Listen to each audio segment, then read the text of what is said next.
Morning, anyone that's there. I'm going to wait to see whether some attendees arrive, I think. I'm assuming that a few people are going to come now. There we go, there's one.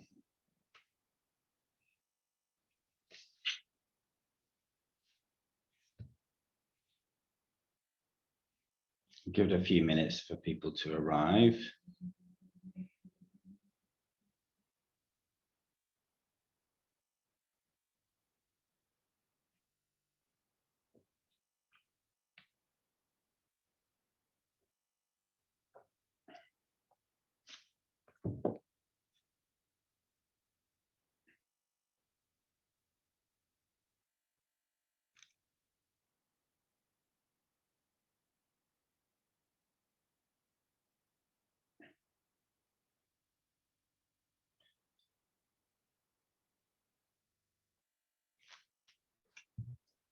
Morning, those of you who are here. I'm just going to leave it another couple of minutes just to let some more people come into the conference. And then we can get started.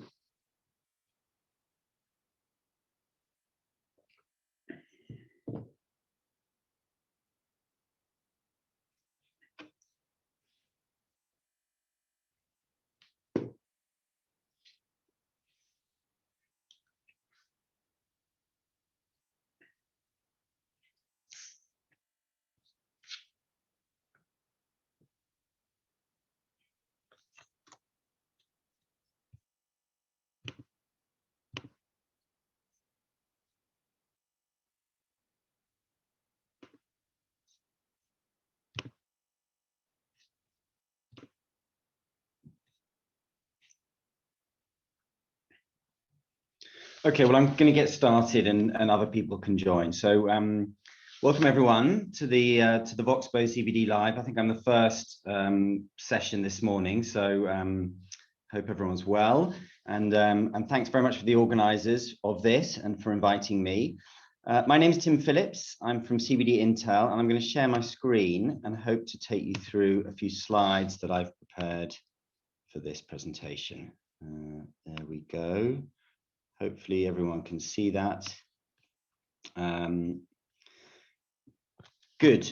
So I am here to talk for the next kind of 25-30 minutes to talk about the future of CBD in Europe. We've had a lot going on over the last few months, and I'm going to talk a little bit about what happened last year in 2020 and what we see coming up in the next months and years ahead.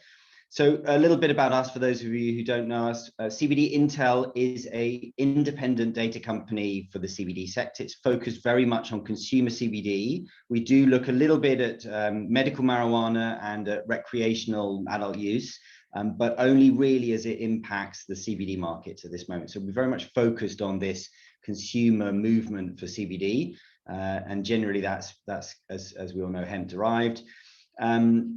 We have two sides to our business. One is a set of lawyers who track the regulations in the sector, very important for this sector. It's highly controversial, and the regulations and the way the regulations are developing around the world are having a huge impact on the way the market develops. On the other side of our business, we have our business analysts who are tracking the market. The CBD market is incredibly fragmented, as many of you know. The data in this sector is difficult to get, so that's why we're here. Really, if it was easy to get, I think many people get it themselves. The main areas that we're looking at are clearly the US, European markets, a number of Asian markets. We're tracking the supply side and obviously from a consumer perspective. So that's about us. What am I talking about today? I'm looking at, as I said, what happened last year. Kind of, let's just do a little bit of a summary of where we are. There's a lot that's happened, particularly given that this is a conference focused on Europe. I think we're going to talk a lot about novel food and the impact that that new regulatory environment will have. Then we'll talk about some of the products that are coming through that we're tracking at the moment in some of the key markets around the world. I'll give you a few slides on the UK's consumer survey we did recently. We'll talk a little bit about novel food. I won't go into masses of detail because I think, frankly, there's not that much to say yet. We're yet to see kind of what the results are of the novel food regime in the UK. And then we'll talk about future growth. Okay, so and also just to remind people, there are ways to ask questions. I think you can do a Q&A. I'll take questions at the end and try and deal with those. So hopefully I'll allow like 10 minutes at the end to answer some questions, and hopefully that will end up in some of the discussion. Good. What happened in 2020? Well, COVID happened. Not obvious thing to say, but it's had an impact on everything, and the CBD sector is no different. One of the big impacts has been obviously in terms of the retail footprint and the fact that many stores were not deemed to be essential services and closed. So the retail environment for CBD has changed dramatically, and particularly given lockdown times, that's had a massive impact. A lot of business moved online. A lot of CBD business anyway, as we're going to see, was online already, and I think that's kind of cemented some of those online relationships. Look, retail's back now. Clearly retail is going to be really important going forwards, and I think it's really important to look at both sides of that kind of retail footprint. We've seen a lot of new products launched. This sector continually reinvents itself. There are new products coming through all the time. I'll talk about some of that, just in terms of the volume of new products and new brands coming through, but also some of the functionality of the product, some of the formats of the products are changing as well. We'll talk about regulatory in very general terms. I'll talk about novel food. We've got various regulatory initiatives coming through, various policy changes. So novel food is extremely important for CBD. That's because most of the form factors that CBD are currently used in tend to be ingested products and therefore are subject to novel food. So we'll talk about that. But it's worth remembering, of course, that CBD vape is going to be probably regulated as, well, potentially part of Tobacco Products Directive, but there are certainly some regulations coming through about vaped products. And then cosmetics, and the Canavate case that we all know about has had a massive impact on the way that CBD is going to be treated, and not least in the cosmetics and topicals world. So those regulatory changes are really important, and we're tracking those because they will have a massive impact on the types of products that are offered in the market and the way that consumers can consume CBD. In terms of products, generally, well, no surprise, I guess, but the Canavate case and the impact it's had on clarifying really the position of CBD in skin creams and topical products has had a big impact on topicals growth. So we've seen a lot of topicals products come into the market. We've seen a big growth in that sector. That's a real boom area in CBD, and rightly so. It's got a regulatory environment now that's fairly secure, and that means that big brands can come in, they can spend on brand development, and we're going to see that continue to grow, we think. By the way, and I'll come back to this at the end, but regulatory environments in general, although in terms of operating in a regulated environment, they appear to be very difficult. There's lots of barriers to entry. Novel food has obviously caused a lot of angst for many CBD manufacturers and brands, but it's worth remembering that regulated environments generally are much bigger markets, and they give consumers confidence, and that, in my view, is what's really missing from the CBD sector at the moment is consumer confidence. So we're very bullish about these regulatory environments. We think they're going to really boost the CBD sector going forwards and provide much needed confidence in the sector for consumers.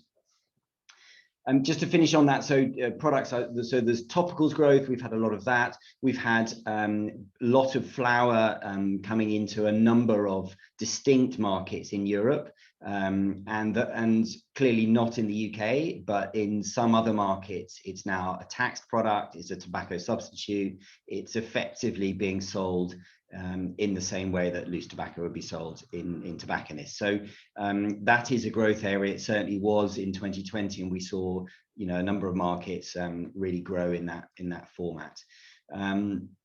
And we've seen a continuing growth in beverages and some other edible products, and that's we'll come on to what we think about the future of that under novel food regulations, but there's certainly been quite a lot of growth there. There's been continued pricing pressure on the sector, and I think everyone will know that from both the wholesale and the consumer pricing side. So I'll show you some slides that kind of point to that, but we you know, a lot of this is down to competitiveness and also down to a huge glut of oversupply in the supply chain. So we've had a lot of hemp grown, particularly in the US and elsewhere. There's an oversupply of raw materials for extracting CBD. So we've seen pressure, you know, pressure on the price and prices coming down. And then final point, we've seen a lot of innovation in the types of formats of products, particularly in edibles, but in some other products as well. And as you can see there, I've just picked out a few of them, but we've seen sort of functional ingredients being added, so melatonin, turmeric, that kind of thing. It's a useful tool to kind of market a product to a consumer. It allows you to say things about those active ingredients that you're not allowed to say about CBD in some cases. Careful with that, because in the US we've also seen that the use of these kinds of terms about functional ingredients that are added to CBD are going to be restricted by the FDA. So do take care, but nevertheless, I think this is continuing, this idea of adding functional ingredients. A lot of talk in the industry about minor cannabinoids, not much interest in Europe yet, but we may well see that, and certainly that's something that's happening in the US. And while I'm talking about cannabinoids, something that we've seen start in 2020 but is booming now in 2021 is Delta 8. It's a cannabinoid derived from hemp, derived actually from CBD in a process. It's a huge product in the US. We're not seeing it in Europe, primarily because it's completely restricted, and it you know, it would be an illegal product over here. But I think what is interesting about this growth in Delta 8 in the US is just how fast these things can change, and actually what kind of risks do they bring to the future of the CBD industry as a whole. So we can talk about that.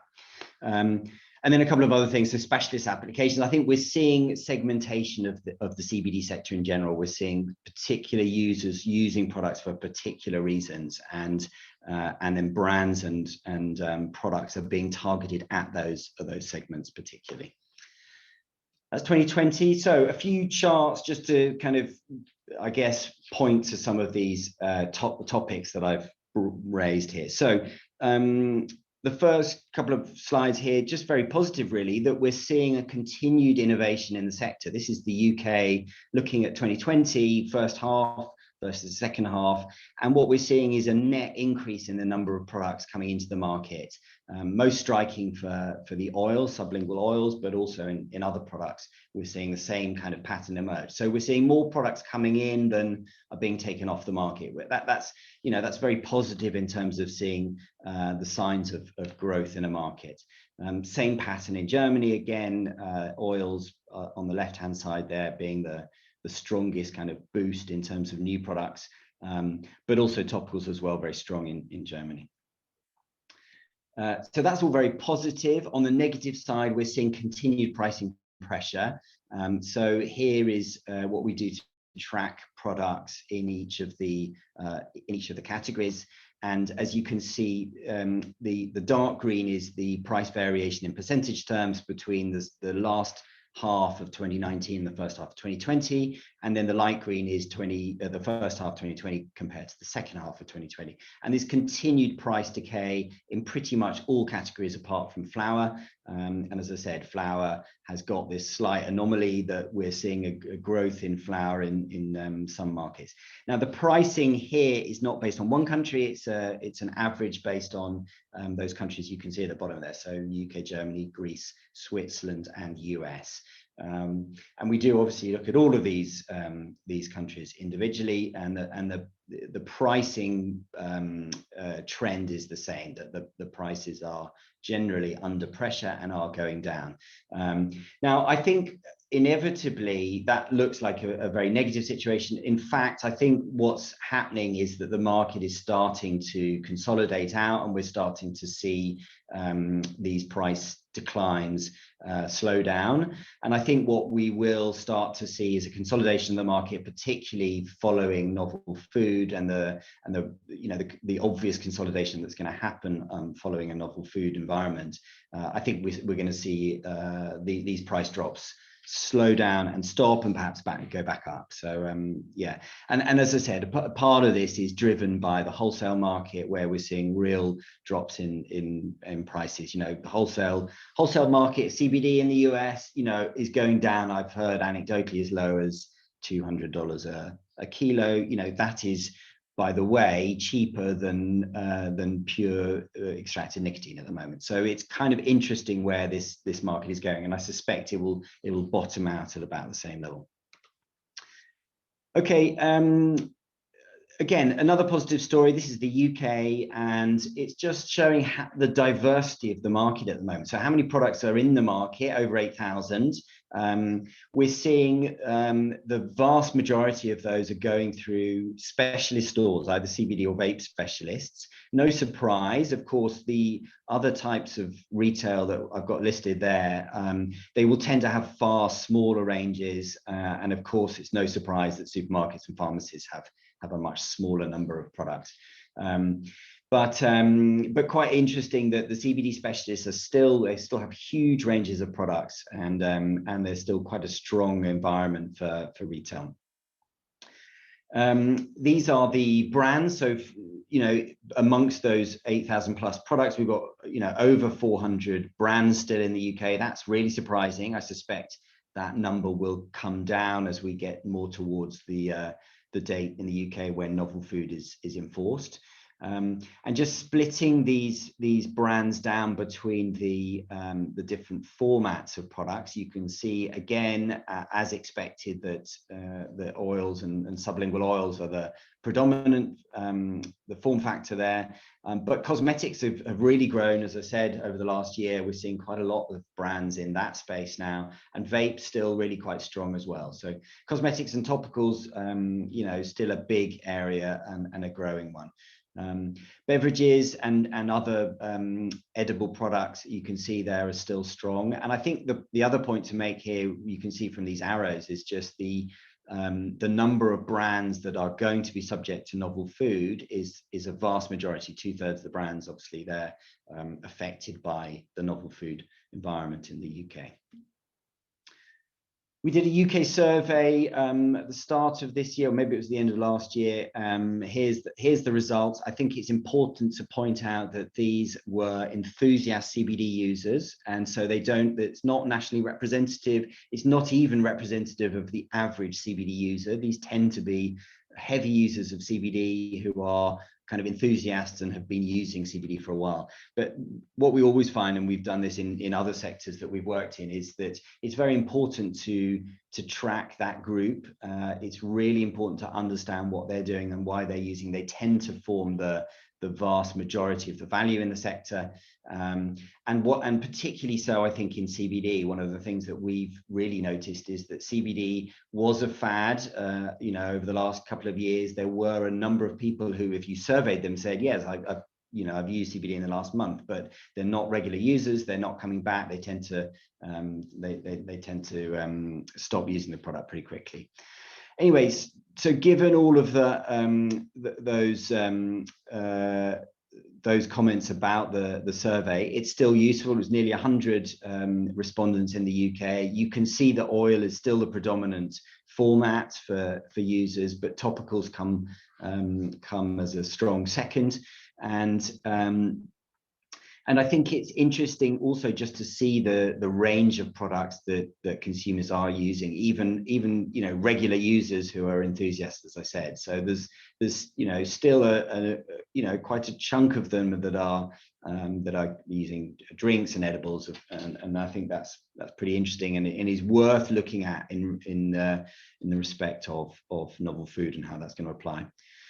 Purchase channel, these are much more likely to buy online than any other channel. I think this is slightly unrepresentative, and I think it underrepresents the offline channels. It also, I think, reflects what's going on in retail during lockdown. So I think, you know, I'm not really going to suggest that this is the pattern for the UK or for the rest of the world as a whole, but I think it does also suggest that online is still extremely important for the retail of CBD products, and it's really important to get the online channel right.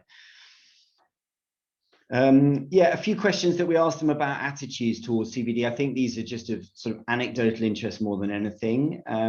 There's the top line there that that a vast majority, 2/3 of the respondents are seeing CBD in the same light as vitamins and supplements. And I think that is a really interesting thing as we go down the line of novel food. Let's see how novel food you know, it gets implemented. But I think that vitamin supplements style of product is going to be pretty important in the CBD space going forwards. But even more, you know, 3/4 think that the CBD should be available in food products. So there's very clear approval for you know, edible products, ingestible products containing CBD. Not nearly very much. There's very little concern about government regulating CBD products. I think perhaps that suggests that you know, that consumers are quite keen on getting some kind of regulation in place for the products. I'm surprised at this group that there aren't more saying that they are concerned with CBD regulation, particularly that, you know, given what the industry is saying. And then the last two really indicating that CBD consumers in this response group, they will carry on using CBD really whatever happens. So even if it's banned by the government, you know, they'll find ways to get CBD, and I think that's pretty telling. Okay, novel food. I just wanted to quickly talk about this. This is our projected market size in the different formats for the UK going forwards. And if you look at the numbers for 21, that really reflects where we are right now. So we're obviously seeing oils as a very strong majority of the market at the moment here, and this dark green line going forwards.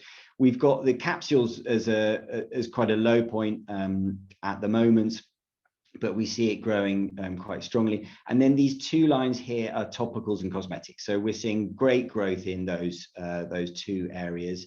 Vape very much flat. The vape sector we think is kind of bottomed out in CBD. There's still quite a lot of consumer concern around the Avali crisis, so-called the lung damage issues that happened in the US, and vape is still, I think, treated with some suspicion by consumers. We don't see that growing at the moment. It's a shame. It's a very good delivery mechanism for CBD, but I think that's kind of where we see that.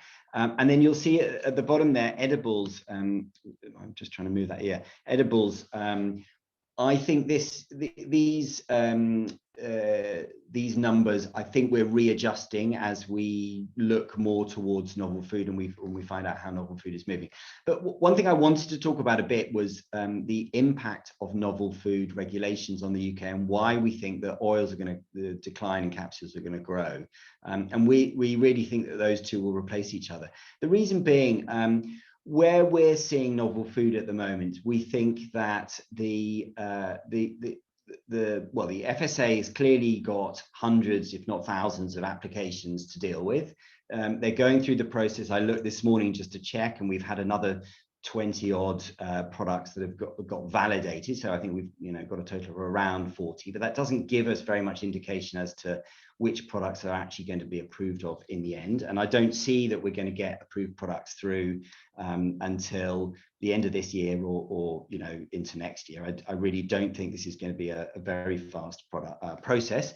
Having said all of that, I think the FSA is going in the right direction. I feel that they are treating this sector with the sort of flexibility that if you're frankly looking at the CBD sector from mainland Europe, you would be rather jealous of. So I think, I think the FSA is getting quite a lot of hard time from the the sector itself, from the market. But I actually think they're doing a very good job of balancing a regulated environment, which is clearly required and consumers are asking for and needing, against the sort of interests of the industry. And that may not be a very popular view, I realize that, but I think that's the reality. You know, that the FSA is doing a good job of balancing this thing out and managing approvals. What we're seeing happen is we think that the first products that are going to get through are likely to be the simplest products possible, the most conservative products with the least risk involved in those.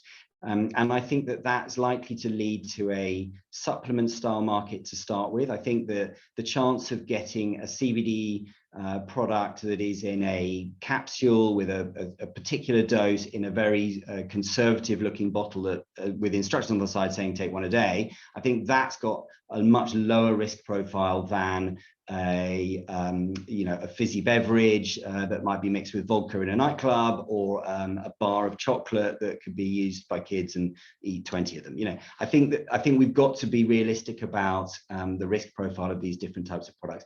We also think that isolate products are more likely to be able to demonstrate from a toxicological and manufacturing perspective that they're safer.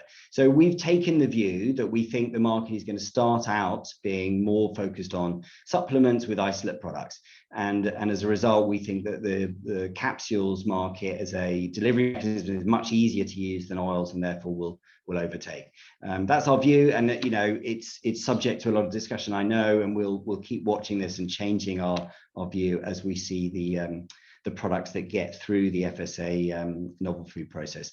But I think it's also interesting to look at this in respect of the rest of Europe, because we think that Europe is going to now follow the UK. We think it's a very good thing that the UK is moving fast through the novel food approval process, and it will trigger a European market to start stepping up and approving novel food products as well. We've already seen a few products get through to validation stage in Europe. So I think it's really an interesting period of time. I think it's going to, it's going to change the market quite dramatically, but it's also generally a very positive thing, because I think it'll give consumers confidence, and it'll give the industry confidence to invest, knowing what the rules are and so on.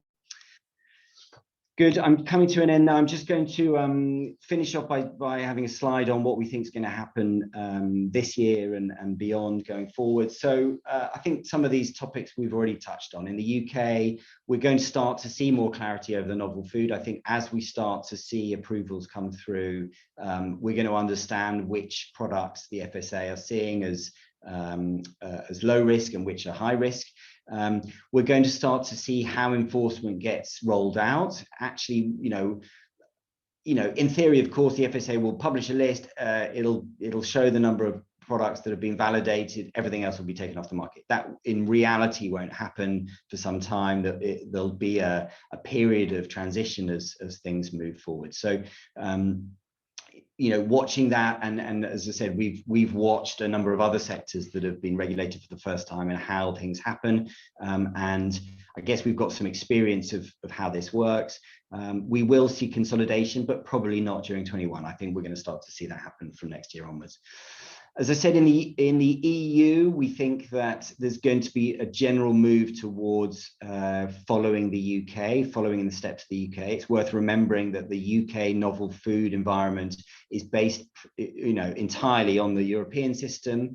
So these two environments should be compatible with one another. They won't be directly, so it won't be the case that you get an approval in the UK and you can immediately get an approval in Europe. But I think it will count for something, and I think the companies that have gone through the process in the UK will have got a lot of knowledge and understanding about the process in order to get through it in Europe.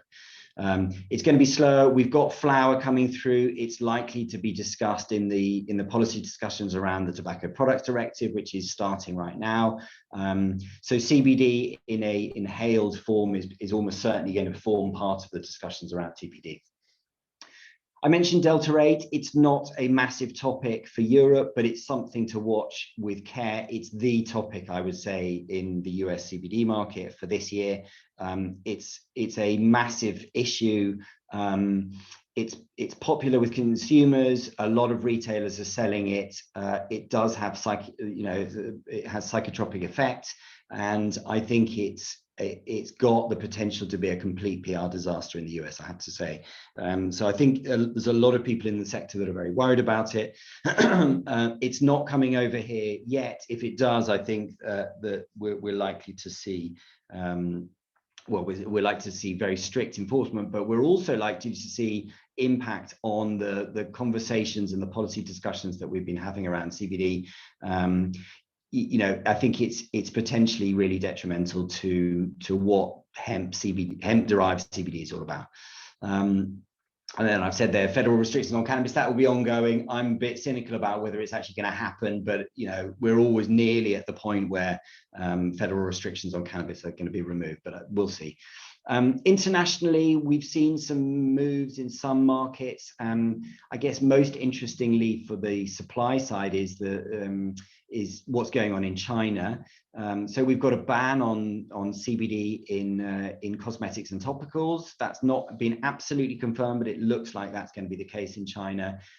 However, hemp-derived CBD that is extracted and exported from China will continue, and I think we're seeing that supply side continue to grow.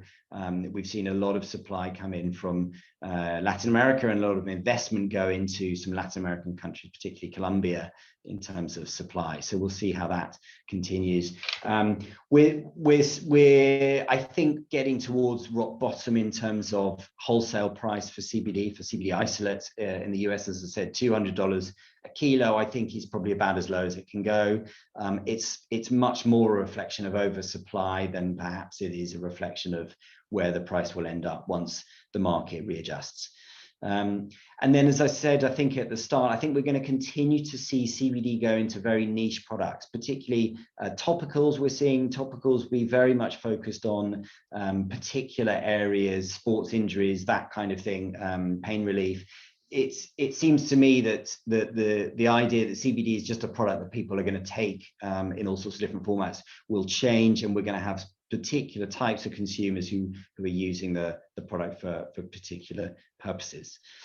I think that's it for me. I think just to end on quite a positive note, I think there's lots going on. It's really difficult to kind of figure out what the future of the sector is going to be.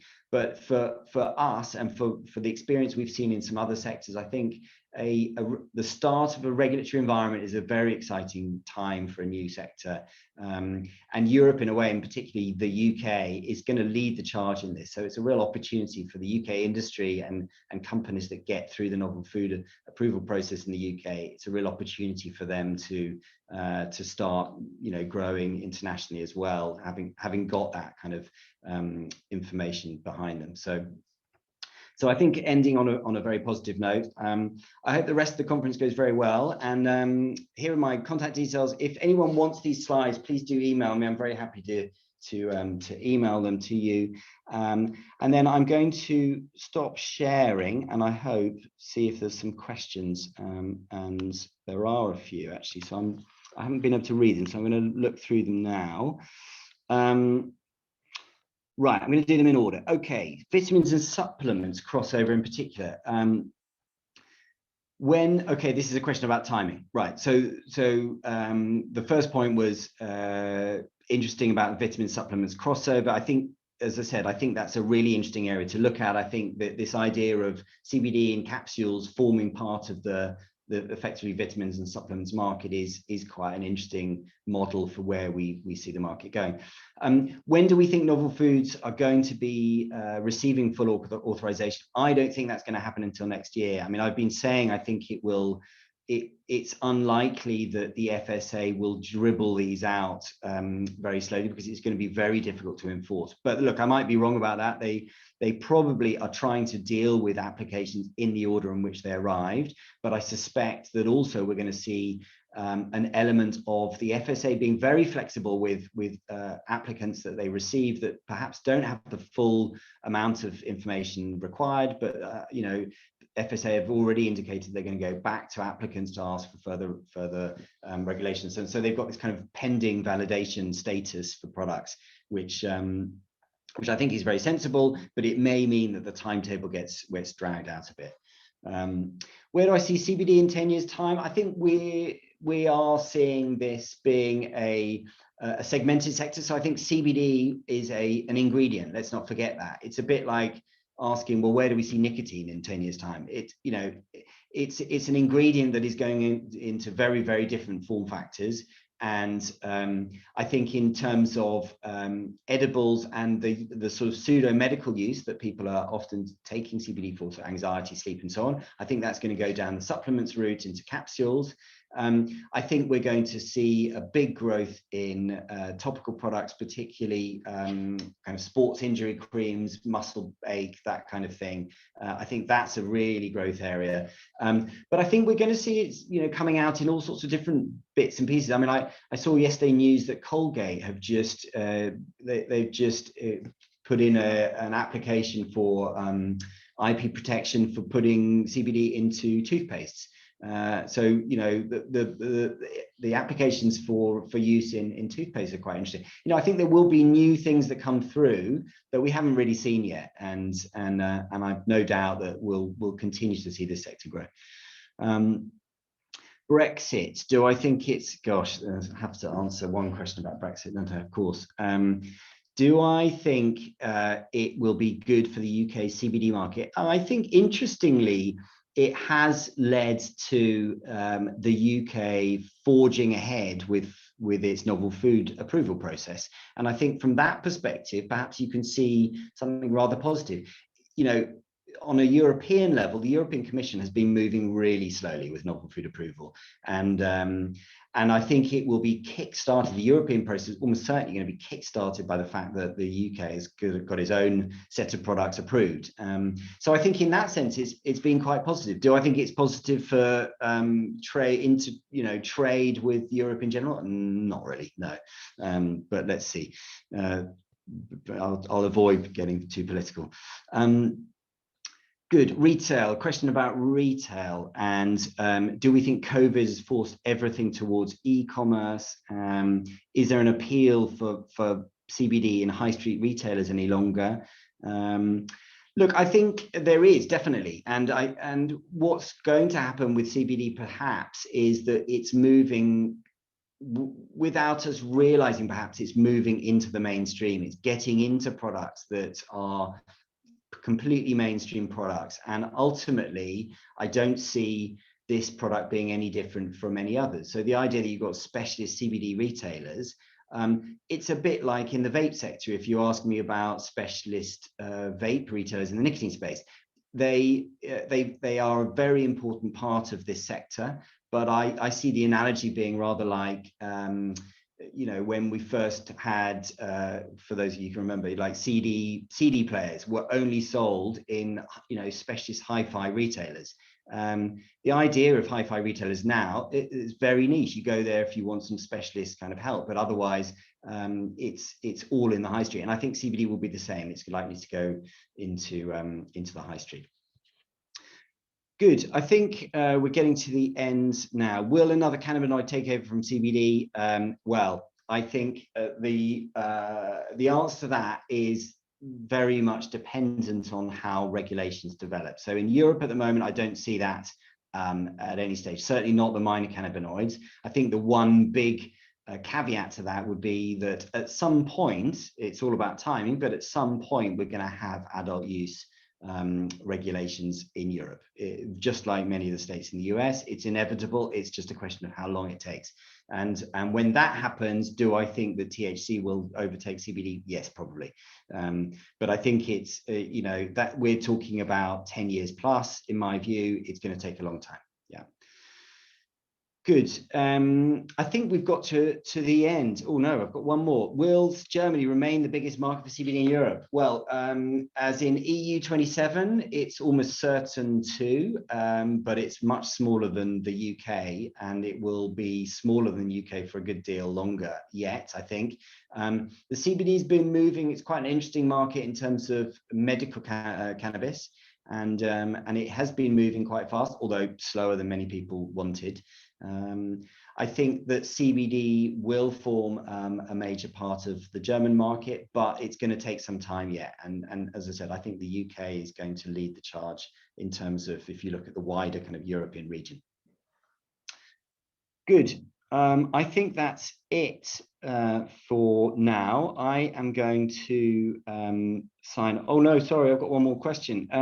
Do we think the supermarkets are getting a large market share of CBD in the UK? I think that's something I kind of covered before. I think supermarkets will be important when the product gets much more mainstream. It will take some time. No surprise that online is still the biggest channel, but supermarkets will, if this product does become, as I think it will be, an ingredient in many products, then supermarkets obviously will become a major channel for distribution. Yeah. Great. That's it, guys. Thanks very much for listening. I hope that was of interest. And look, please get in touch if you need anything. And otherwise, I hope to see all of you in a live event sometime in the future when we can do it. Yeah. Thanks very much. Bye.